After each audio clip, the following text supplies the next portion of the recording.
হিন্দুরা কেন অন্যান্য সভ্যতার অনেক আগেই বৃহস্পতির গুরুত্ব বুঝতে পেরেছিলেন এবং কেন তারা গুরু উপাধি দিয়েছিল?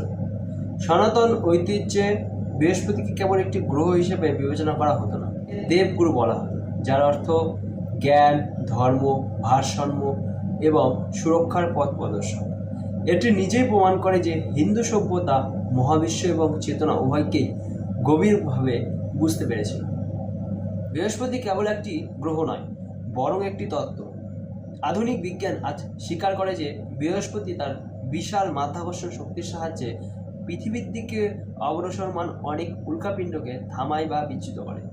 এটি পৃথিবীর জন্য একটি স্বর্গীয় প্রতিরক্ষামূলক ঢাল হিসেবে কাজ করে। কিন্তু সনাতন ঋষিরা এই সত্যটি স্বীকার করেছিলেন হাজার হাজার বছর আগে প্রতীকী আকারে। এই কারণে বৃহস্পতিকে দেবতাদের গুরু হিসেবে বিবেচনা করা হয়, যিনি যুদ্ধের মাধ্যমে নয় বরং জ্ঞানের মাধ্যমে রক্ষা করেন।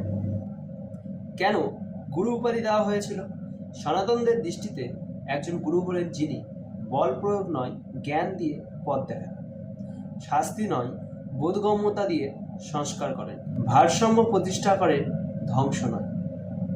বৃহস্পতি ধার্মিকতা, জ্ঞান এবং সম্প্রসারণের উপাদান হিসেবে বিবেচিত হয়, অরাজকতার নয়, মর্যাদার প্রতীক হয়ে ওঠেন। এই কারণেই তাকে গুরু বলা হতো, রাজা বা যোদ্ধারা নয়। কারণ সনাতনদের চিন্তাভাবনা এই কথা জানত, শক্তি নয় বরং প্রজ্ঞাই সর্বশ্রেষ্ঠ রক্ষক। সনাতন সভ্যতার অন্যান্য দৃষ্টিভঙ্গি।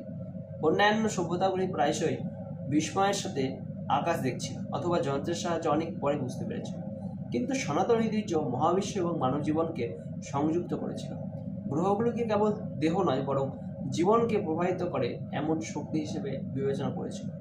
জ্যোতির্বিদ্যাকে ধর্ম এবং নীতিশাস্ত্রের সাথে সংযুক্ত করেছিল।